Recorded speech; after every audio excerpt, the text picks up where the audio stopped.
Olá, meus queridos irmãos e amigos do Seminário Paulo Leivas Macalão. Sou o pastor Jaime Júnior e hoje nós temos o prazer de estar ministrando mais uma matéria muitíssimo interessante, que é tipologia bíblica.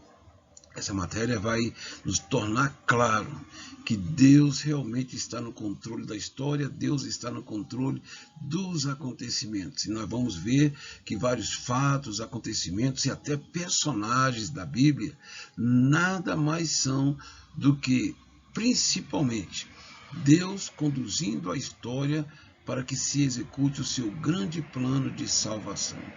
É muito importante que você acompanhe, que você entenda cada parte do que será comentado nessa matéria, e nós estaremos à sua disposição para qualquer dúvida, e esperamos que você também goste dessa matéria muito emocionante. Uma aventura na história, uma aventura na mente, no conhecimento da mente de Deus para o nosso coração.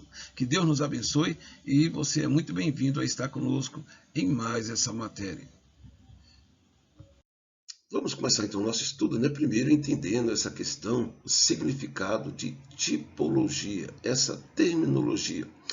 Trata do estudo de figuras e símbolos bíblicos, especialmente de cerimônias e ordenanças do Velho Testamento, que prefiguram a dispensação da graça e as coisas celestiais.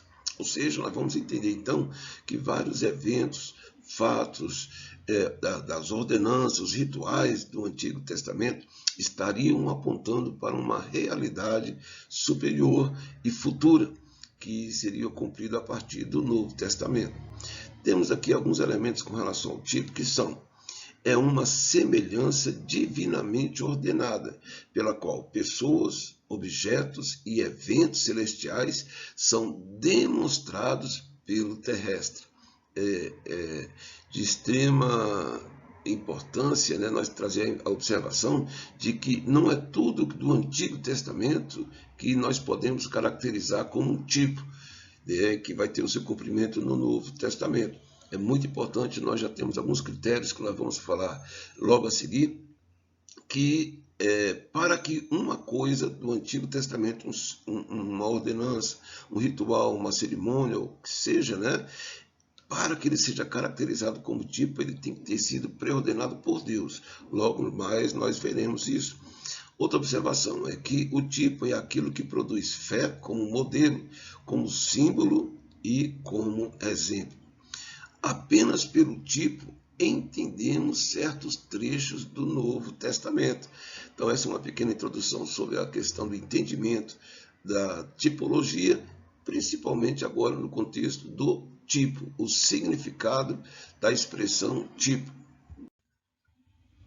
3 fatores envolvidos no tipo. Primeiro, uma coisa ou objeto que representa uma outra coisa de ordem elevada.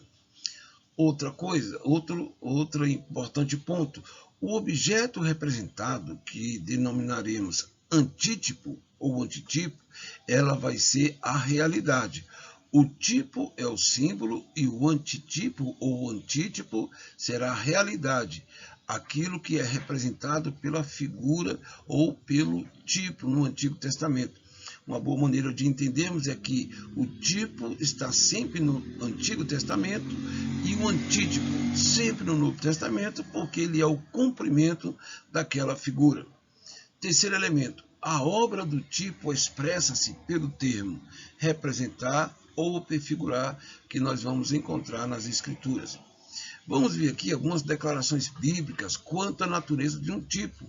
Nós vamos ver lá em Colossenses, capítulo 2, versículos 16 e 17, Paulo orientando os colossenses que muitas coisas dos rituais do Antigo Testamento eram sombras das coisas futuras, que são eventual e verdadeiro cumprimento. Em Hebreus também nós vemos a expressão em Hebreus, capítulo 8, versículo 4 e 5, o escritor de Hebreus dizendo que alguns elementos, algumas ordenanças, alguns rituais do Antigo Testamento eram modelos de coisas que estariam se cumprindo já na nossa dispensação. Nós temos também como exemplo a palavra sinal, parábola, tipo, por exemplo, nós encontramos lá em Romanos 5,14. Então, esses elementos aí que são muito importantes na definição de um tipo. E agora vamos estudar sobre as espécies de tipo. Como havíamos falado, havia vários elementos do Antigo Testamento na forma de pessoas, símbolos, ordenanças, rituais, acontecimentos que prefiguravam alguma realidade a se cumprir na dispensação da graça. E vamos ver aqui então alguns desses elementos. E o primeiro vão ser pessoas. Pessoas que prefiguravam um evento ou uma pessoa futura, ou na pessoa de Jesus ou da igreja. Vamos ver aqui. Nós temos o caso de Adão, Enoque, Melquisedeque, Davi e Moisés, entre outros. No caso de Adão, o próprio Paulo usa a figura de Adão, a figura da pessoa de Adão, que vai representar o primeiro homem que foi criado, que é terrestre, que caiu, e ele vai apontar para um segundo homem, segundo Adão, que é Jesus Cristo, que é do céu, que não falhou. Temos Enoque, é muito emblemática a pessoa de Enoque, porque Enoque, segundo o livro de Gênesis, é um homem que agradou a Deus, e por ter agradado a Deus, Deus o tomou para si, ele não passou pelo processo da morte. Enoque está representando a igreja, que também um dia será arrebatada para estar com o Senhor. Melquisedeque, sacerdote de Salém, a quem Abraão ofereceu dízimo. O escritor de Hebreus aproveita as informações acerca de Melquisedeque, que era um sacerdote, mas em nenhum lugar a Bíblia relata sobre o seu início, nem sobre a sua morte. E o autor de Hebreus usa então esse personagem para representar a Cristo, aquele que também não teve início, aquele que é o sacerdote perfeito da nossa salvação. E temos a pessoa de Davi, que representa o bom pastor para o seu povo, o homem que reinou de forma justa, não foi perfeita, mas ele representava o perfeito, Jesus Cristo, que se intitulou de bom pastor, ali a qual Davi falou no Salmo 23. E temos, por fim, a figura, a pessoa de Moisés, o libertador de Israel, que estava apontando para Jesus Cristo, o libertador, não só de Israel, mas de toda a humanidade da escravidão e da condenação do pecado, e que o levaria para Canaã celestial. Temos o segundo grupo aí de coisas, objeto, coluna de nuvem, que está lá no livro de Êxodo, capítulo 13, versículo 21, o maná, a rocha, a serpente de metal. Cada um tem a sua representação muito bem esclarecida no Novo Testamento. A coluna de nuvem que acompanhava Israel na sua jornada era uma prefiguração do Espírito Santo que haveria de guiar o seu povo. A Bíblia diz que os que são nascidos de Deus são guiados pelo Espírito de Deus. O livro de Romanos deixa bem claro isso, sobre essa orientação do Espírito Santo na vida daqueles que são filhos de Deus, a direção do Espírito Santo. Nós temos o maná, que foi aquele alimento que caía do céu, que Deus mandava do céu, que sustentou o povo de Israel por 40 anos, e o próprio Jesus, no livro de João, deixa claro que Moisés deu, não foi Moisés que deu aquele alimento, mas foi Deus, e aquele alimento perecia. E Jesus diz que ele sim era o pão vivo que descia do céu. Quem dele se alimentasse não teria fome. E temos aí também a rocha, que está no livro de Êxodo, no capítulo 17, e comparando ele com 1 Coríntios 10, versículo 4, nós vemos ali que aquela rocha que Moisés ali tocou, no momento falou e depois tocou e que saiu água, aquela rocha. O escritor de Hebreus e também ali o apóstolo Paulo deixa claro que aquela rocha representa Cristo, o fundamento dos apóstolos, o fundamento da igreja, a qual a igreja deve edificar a sua fé. Temos aí a serpente de metal, que foi aquela que Moisés ergueu após a murmuração do povo de Israel e que Deus havia mandado um juízo, enviando várias serpentes para lhe picarem o povo e muitos morreram. Deus então ordenou que aquela serpente fosse feita e colocasse no lugar alto para que todos olhassem para aquela serpente, seriam curados. Jesus, no capítulo 3 de João, está dizendo que assim como aquela serpente foi levantada no deserto, assim importava que ele fosse levantado, e ele atrairia a atenção de todos, e todos aqueles que olhassem para ele encontraria salvação. Com relação a eventos, nós temos aí a libertação do Egito, que, é claro, fica muito claro ali que o povo de Israel estava escravo de Faraó, e também ali o livramento que Deus deu, Faraó representando Satanás, o grande inimigo e escravizador dos homens, o Egito representando o mundo, e a livramento que o povo de Israel teve ali do Egito representa o nosso livramento da escravidão do pecado, da escravidão de Satanás e da influência desse mundo perdido sobre nossas vidas. E por fim nós temos ali a marcha pelo deserto com destino a Canaã, representa a jornada do crente para Canaã celestial. Temos aí os ritos e cerimônias, e que principal de tudo aí desses ritos são os sacrifícios, que sem aqueles sacrifícios era impossível os homens agradar a Deus, e que aqueles sacrifícios, seja o cordeiro, o carneiro, estava deixando claro que o homem precisava desse sacrifício para chegar a Deus, mas o próprio escritor Jeremias, Isaías deixam claro que esses sacrifícios não tinham valor, não eram perfeitos, sem a verdadeira fé e o verdadeiro arrependimento, e o escritor de Hebreus deixa claro que eles não tinham o mesmo valor que o sacrifício de Cristo, que foi perfeito e afetava a consciência das pessoas, trazendo perdão e restauração. Jesus Cristo era o eterno e perfeito sacrifício aceito por Deus. E o antítipo? Como nós vimos, então, se o tipo é a figura, o antítipo é a coisa celestial, a realidade prefigurada pelo tipo.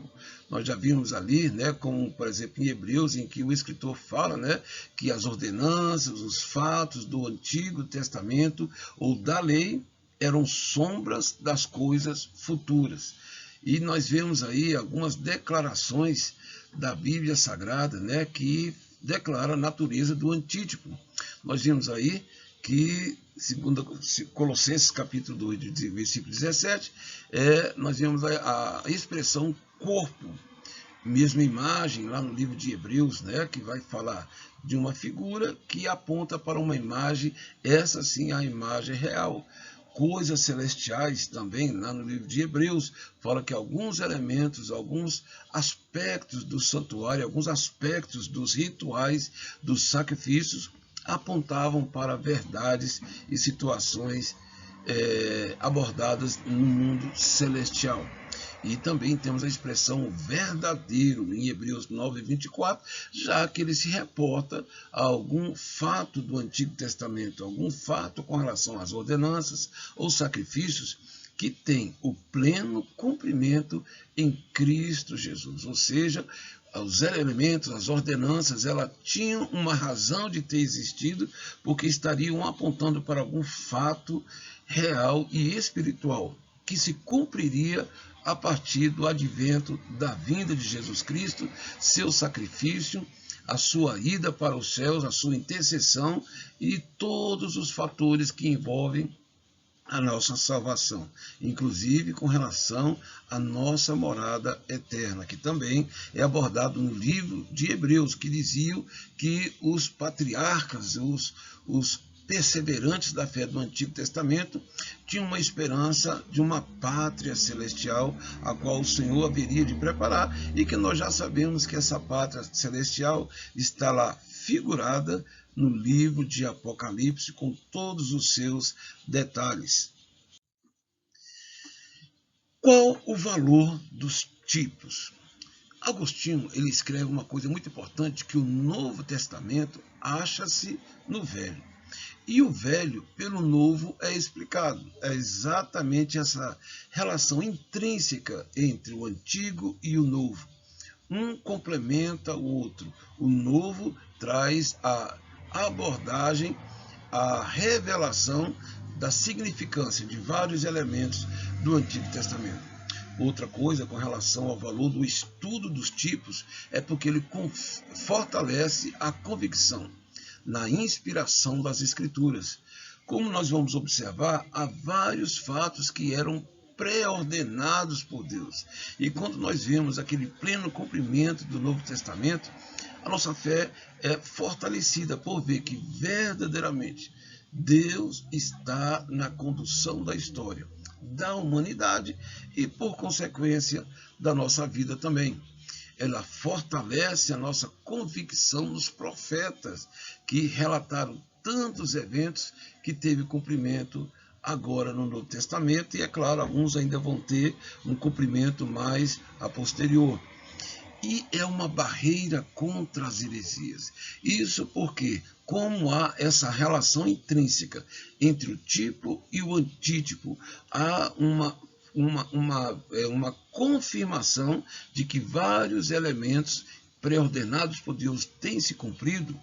Qualquer outra nova revelação, qualquer outro novo entendimento que não se adeque à revelação da palavra de Deus, é claro que faz com que nós descartemos essas novas revelações, esses novos entendimentos. Nós estamos na época de apostasia e sabemos quantas novas revelações, quantos novos entendimentos têm surgido no meio teológico. Mas nós vemos aí que, se nos apegarmos àquilo que já está revelado, àquilo que está ordenado, nós teremos mais segurança na nossa fé. E é claro que demonstra que toda a Escritura tem valor. Outro ponto é que razões para estudar os tipos. Primeiro, Deus desenhou os tipos para mostrar a sua soberania e poder. Nós vemos aí os detalhes do tabernáculo, que nós vamos estudar daqui a pouco, a forma em que os vários elementos do tabernáculo foram dispostos e, como nós vimos também, os vários eventos, a forma que eles foram colocados, deixam claro que é importante nós estudarmos, porque nós vemos a mão de Deus, a soberania de Deus em ação. Outra coisa, Jesus falou dos tipos. Ele falou aos 2 discípulos de Emaús, quando ele passou a explicar àqueles 2 discípulos tudo o que dele estava escrito na lei, nos profetas, nos salmos. E no Apocalipse, Jesus é visto como o antitipo, o cordeiro e o leão. E também outra coisa importante com relação ao valor dos tipos é porque eles falam de Jesus. Os tabernáculos, as festas, o templo, as vestimentas do sacerdote, nós vamos ver que na sua maioria estão abordando aspectos da missão e da natureza de Jesus Cristo. Só os escritores do Novo Testamento referem-se a eles, Principalmente nós vamos aí ver o aspecto de que Cristo é as primícias e, como nós falamos, eles mesmos usam as expressões sombras, símbolos. Essas expressões usadas pelos escritores do Novo Testamento é uma prova de que o Espírito Santo deu a eles o esclarecimento de que muitos eventos do Antigo Testamento estavam apontando para o cumprimento no Novo Testamento a respeito de Cristo, a respeito da igreja, a respeito de vários outros fatores. E só pelos tipos entendemos certos trechos do Novo Testamento. Como nós vimos aí em Hebreus, ele fala sobre sombra, sangue, tabernáculos e festa. Como nós poderíamos entender a afirmação de João Batista de que Jesus é o Cordeiro de Deus que tira o pecado do mundo, se não olhássemos para o Antigo Testamento e vermos que animais eram oferecidos, cordeiros eram oferecidos, o carneiro era oferecidos ali, junto com outros animais, para perdão dos nossos pecados, para expiação do pecado. Então nós vamos ver que Cristo é o Cordeiro de Deus, porque ele tem a pureza, porque o Cordeiro do Antigo Testamento teria que ser sem manchas, e é claro, ele era oferecido como expiação. Então Cristo é o Cordeiro de Deus que tira o pecado do mundo, porque Cristo é perfeito, ele é santo, ele é o sacrifício aceitável a Deus. Nós vemos aí que a serpente de metal, até que Jesus falou sobre ela, que assim como a serpente foi levantada no deserto, naquele advento da murmuração dos hebreus, Jesus diz que assim como a serpente foi levantada, assim importa que o Cordeiro de Deus seja levantado e que ele atrairia todos a ele. Graças a Deus, nós que estamos no Brasil, né? Fomos atraídos pelo sacrifício de Cristo na cruz do Calvário. Fomos beneficiados pelo sacrifício de Cristo, que nos trouxe perdão, trouxe cura, trouxe salvação. Nós vemos aí o poço de Jacó naquela conversa, né, em que a samaritana teve com Jesus, em que aquele poço que Jacó cavou para saciar a sede, né, na verdade ele estava apresentando para Jesus aquele que oferece a água viva, da qual todos aqueles que dela beberem nunca mais terão sede, e essa água dentro da pessoa que o recebe se tornará em água viva, que jorra para a vida eterna. E agora vamos estudar algumas espécies de tipo, né? Nós vimos que dentro da tipologia nós vamos ter pessoas, eventos, objetos, e um dos mais notáveis do Antigo Testamento com relação a tipos, nós vamos encontrar no tabernáculo. E nós vamos observar que o próprio tabernáculo, com seus detalhes e o propósito da sua edificação, tudo tem uma motivação dentro do planejamento de Deus, o propósito de Deus em revelar coisas futuras. Que é claro, só no Novo Testamento é que passamos a entender várias significações, e o tabernáculo ele é riquíssimo em demonstrar o cuidado e o planejamento de Deus. Primeiro nós entendemos, né, pelos títulos do tabernáculo, né, ele tem várias designações: tabernáculo, tenda, tenda da congregação, tenda da revelação, tenda do testemunho, morada de Deus, casa de Deus, templo do Senhor, santuário terrestre, né, lugar de encontro. Nós vimos aí que a construção do tabernáculo foi uma exigência de Deus, quando ele determinou lá no livro de Êxodo: façam para mim uma casa, um tabernáculo, para que eu habite no meio do meu povo. Outra coisa curiosa é que Deus ordenou que esse tabernáculo fosse feito de acordo com um modelo estabelecido por Deus. Deus exigiu de Moisés que ele estivesse atento ao modelo que Deus haveria de mostrar e que deveria ser construído fielmente de acordo com esse modelo. E isso porque, é claro, nós entendemos hoje no Antigo Testamento, é porque cada peça desse templo, os detalhes desse templo, estariam apontando para uma realidade futura, a maioria dele que se cumpriria em Cristo. Então nós vamos ver aí que o tabernáculo, e na sua maioria, nos seus vários aspectos, né, ele aponta para Cristo e a sua obra. Primeiro, porque o tabernáculo é um ponto de encontro entre Deus e os homens. Façam para mim uma casa, foi a ordem de Deus, para que eu habite no meio do meu povo. Então, Cristo, né, vai ser um tipo do tabernáculo, né, o antitipo do tabernáculo, porque o próprio nome de Jesus já sugere, né, Emanuel, Deus conosco. Cristo, né, Deus em Cristo, estava habitando com os homens, se revelando para os homens. Através de Cristo, a humanidade teve o seu encontro com Deus, porque a Bíblia diz que por meio de Cristo nós temos paz com Deus, lá no livro de Efésios. Também o tabernáculo é um lugar de revelação, porque no tabernáculo nós vamos ver revelações acerca do caráter e da missão de Cristo. O tabernáculo é a morada de Deus e, na verdade, como Deus habitava no tabernáculo, ela prefigura também, é claro, o crente que seria, né, a morada do Espírito Santo. E nós vemos aí que, por exemplo, que Deus deseja morar com o seu povo. Deus habitava no tabernáculo e habita em Cristo, que é o antítipo, né? Em Cristo, Deus está com os homens. Como nós falamos ali, um dos títulos dado a Cristo é Emanuel, Deus conosco, o Deus forte, Pai da eternidade, Príncipe da paz. O tabernáculo, como nós falamos também, ele é um tipo da igreja, como habitação de Deus, né? Como Deus habitava no tabernáculo, Deus habita em nós por meio do Espírito Santo. É um tipo do crente, como nós vimos aí então, como o templo do Espírito Santo.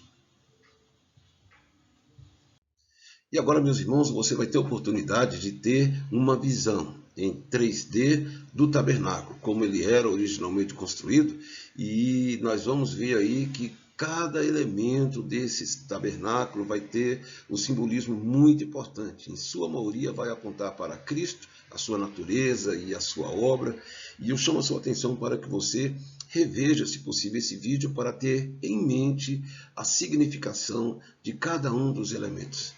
É importante nós sabermos aí, então, que o santuário foi feito por ordem divina e que Moisés deveria fazer tudo de acordo com o modelo que Deus havia apresentado para ele, porque exatamente cada elemento desse tabernáculo vai ter uma profunda significação, uma representação futura, e na sua maioria representando Cristo. Você vê aí o lado externo, em que separa a tenda da congregação, exatamente essa cortina de linho. E vemos ali a entrada central, e o primeiro objeto que nós vamos encontrar é o altar de sacrifício, o altar de holocaustos, e qual era oferecido todos os sacrifícios. Depois nós vamos ver aí a pia de bronze, segundo elemento, assim que entramos dentro do átrio. E depois vamos entrar na tenda propriamente dita, em que vamos encontrar ali o lugar santo, com a mesa dos pães da proposição. Logo em seguida iremos encontrar ali o candelabro de ouro aceso, representando o Espírito Santo. E logo ali a seguir, nós vamos encontrar então o altar de incenso, que representa as orações dos santos. Tudo isso será separado do lugar santíssimo por um véu muito grosso. E ali, logo depois, então, quando adentramos o lugar santíssimo, vamos encontrar a arca da aliança, que tem uma tampa que se chama propiciatório com esses querubins. Quando essa tampa é tirada, vamos ver que no interior dessa arca encontramos 3 objetos. A lei de Deus de pedra, a pedra recebida por Moisés, o maná e a vara de Arão que floresceu. Isso é extremamente interessante nós aprendermos.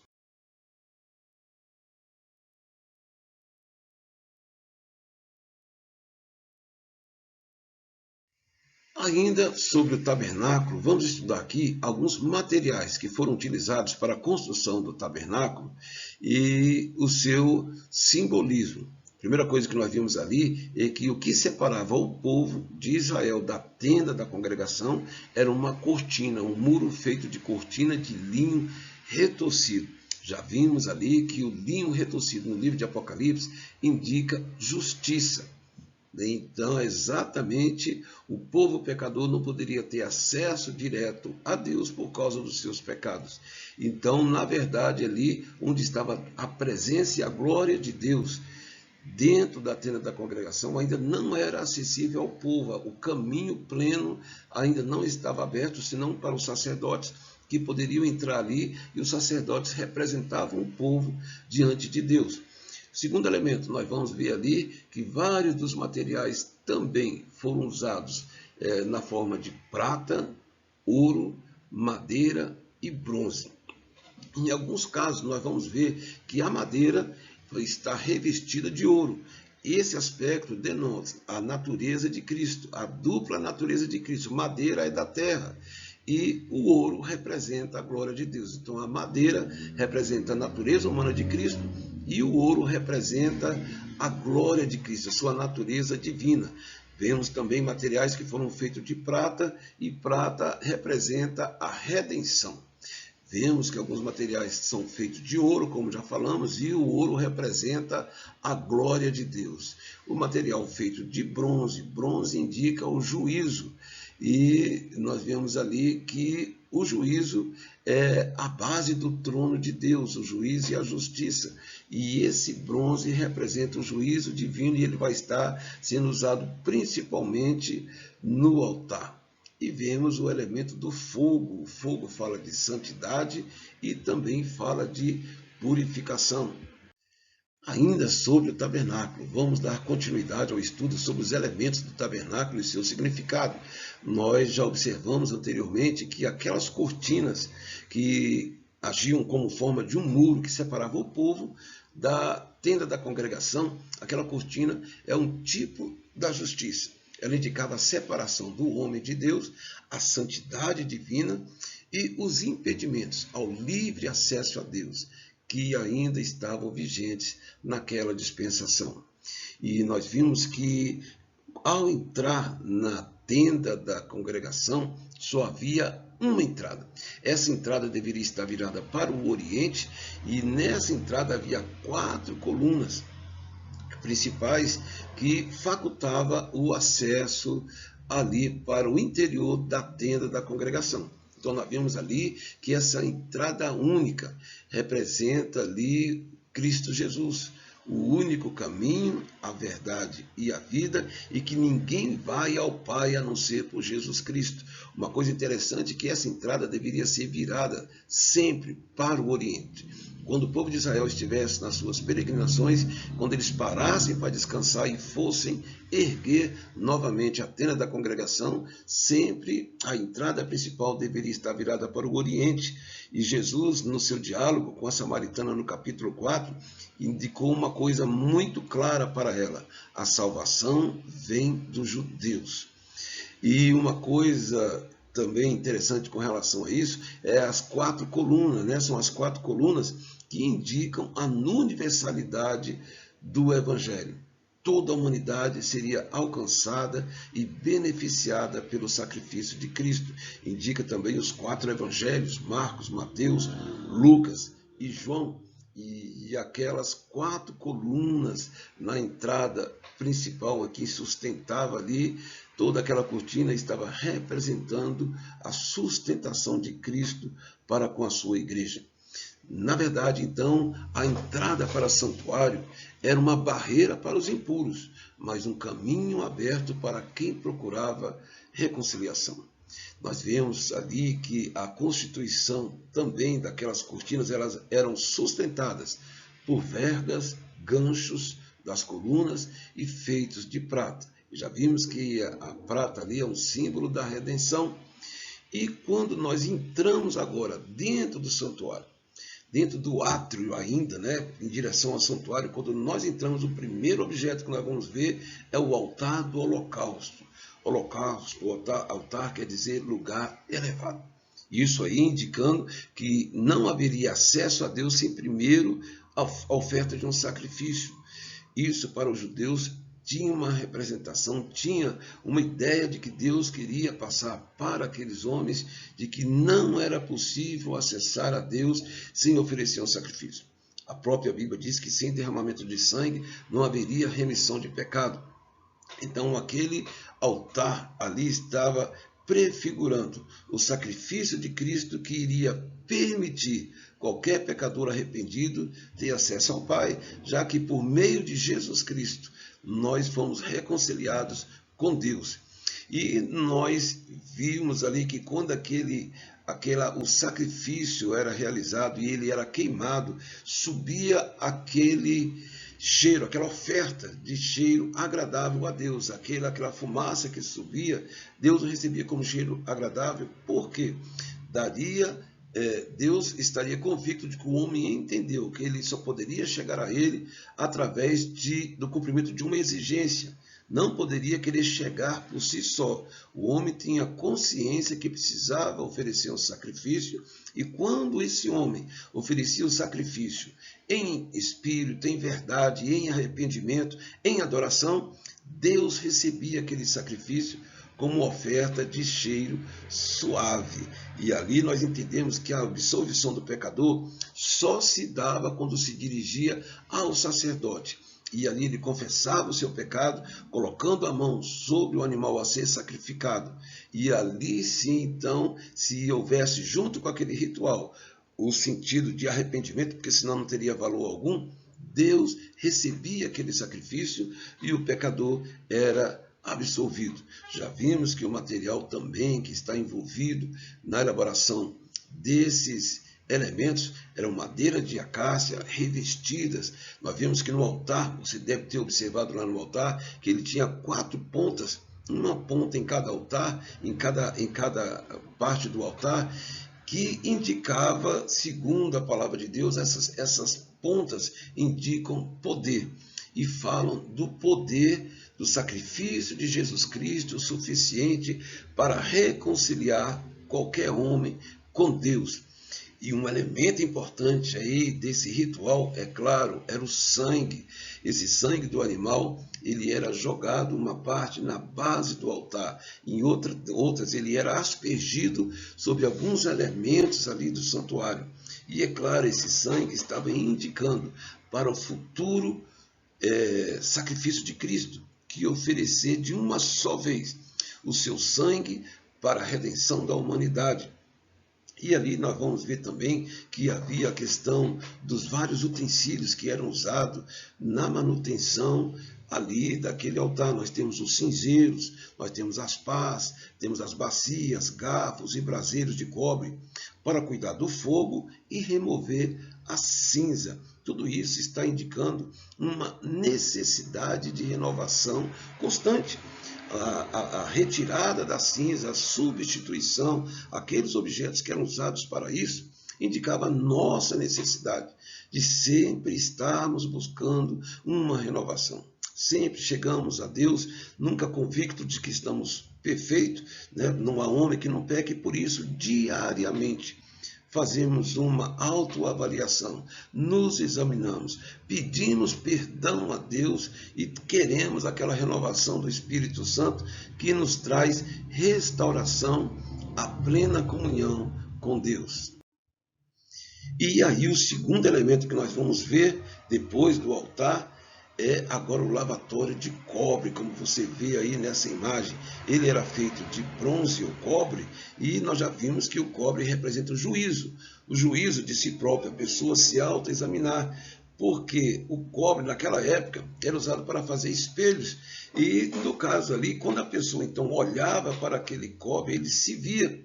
Então está remetendo à palavra de Deus, que nos orienta e nos dirige com relação aos caminhos de Deus e nos mostra como nós estamos na presença de Deus. E esses espelhos, eles eram sacrificados, né? A pessoa que tinha, as mulheres que tinham esses espelhos, quando foi feita a convocação para que as pessoas doassem material para a construção do santuário, muitos doaram seus espelhos. Está querendo dizer, claro, um pouco da vaidade também, que as pessoas abrem mão em favor da santificação de um bem maior, que é estar em comunhão e em santidade com Deus. Vemos aí o lugar de purificação. O lavatório, ele tinha uma função dupla. Quando o sacerdote ia ser consagrado pela primeira vez para a função de sacerdote, ele se banhava todo. Depois que ele já foi consagrado, quando ele fosse entrar novamente ali para oferecer sacrifícios, ele ia só lavar as suas mãos e os seus pés. Então, isso indica para nós duas coisas. Primeiro, a obra de regeneração caberia de ser feita na vida do pecador, dando a ele, né, a natureza de Cristo. A pessoa que nasce de novo, quem está em Cristo é uma nova criatura, as velhas coisas já passaram. Quando a pessoa nasce de novo pelo processo da regeneração, em que os agentes são o Espírito Santo e a Palavra de Deus, a partir daí, e que ele passa pelo processo, agora ele está habilitado para o serviço de Deus. As suas mãos e os seus pés fala da santificação diária e a sua oferta diária para o serviço do Senhor. E nós vimos aí então que uma coisa com relação a esse lavatório de cobre é que a Bíblia não indica exatamente o seu tamanho, que trata então, representa as imensuráveis e insondáveis misericórdias de Deus, a sua sabedoria, o seu favor para com os homens, que os torna aceitáveis diante de Deus.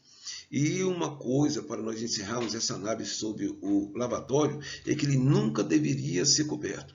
Nem quando ele estava parado, que o santuário estava ali montado, e nas jornadas do povo de Israel, ele nunca deveria ser coberto.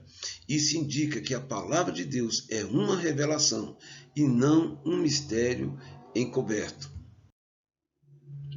E ainda agora nós vamos ver um terceiro momento muitíssimo maravilhoso que trata do santuário em si. Nós vamos começar pelo seu aspecto externo. Essa em si é a tenda da congregação. Como você pode ver do lado aí, são várias peles que irão cobrir a tenda da congregação e cada um tem a sua significação. A primeira pele que haveria de envolver esse santuário seria peles de animais marinhos. Quem olhasse de longe para esse santuário não ia ver muita beleza, porque a pele de animais marinhos geralmente tinha uma coloração mais acinzentada. E quem estivesse de longe não poderia pensar que esse santuário não teria nada assim de interessante, sabendo os judeus que lá dentro tudo era feito de ouro. E havia lá dentro também, é claro, a glória de Deus que estava sobre o propiciatório. E isso representa totalmente a pessoa de Jesus em Isaías 53, quando ele diz que olhando nós para ele, nenhuma beleza víamos que nos agradasse dele. Ele era homem de dores. Então muitas pessoas também olhavam para Jesus humano e não se sentiam atraídos com relação à pessoa de Jesus, porque ele era um homem sofredor. Então quem olhasse Cristo apenas pelo lado humano, pela sua aparência, nunca iria descobrir toda a glória que envolvia o unigênito Filho de Deus. A segunda pele era a pele de carneiro, tinta de vermelho. Carneiro, nós já sabemos que indica substituição. Nós vimos ali no caso de Abraão, quando ia oferecer o seu filho Isaque como sacrifício, e o anjo mandou que parasse, e naquele mesmo momento ele apareceu. Deus ofereceu um outro sacrifício, que era um carneiro, que deveria morrer no lugar de Isaque. E é claro que isso também indica nós, pecadores, que deveríamos morrer, né, como condenação pelo nosso pecado, mas o Senhor ofereceu a Cristo como substituição pelos nossos pecados. Terceira pele agora vai ser peles de cabra. A pele de cabra cobria todo o tabernáculo. Essa oferta pelo pecado que satisfazia a exigência de Deus. E indica também ali uma coisa interessante, que o sacrifício de Cristo haveria de cobrir completamente os que são dele. Não havia nada que o sacrifício de Cristo não pudesse satisfazer da parte de Deus. E a última cobertura, essa última cobertura era vista só para quem estava dentro lá do lugar santo, do lugar santíssimo. Essa cobertura era feita de linho fino retorcido, de azul, de púrpura, de escarlata e era da cor branca também. Vamos fazer uma análise, então. Esse linho fino retorcido de azul, o azul indica as coisas celestiais, fala da natureza divina de Cristo. E também ali era retorcido com elementos na cor púrpura. A púrpura era muito difícil de ser obtida e era usado principalmente em vestes reais dos nobres. Estava indicando a realeza de Jesus Cristo, Rei dos Reis e Senhor dos Senhores. E ali também nós temos a cor escarlata, que era o vermelho. Esse vermelho era extraído de um verme, que era esmagado e assim então liberava aquela cor e estava apontando para Cristo, o sofredor, esmagado pelos nossos pecados.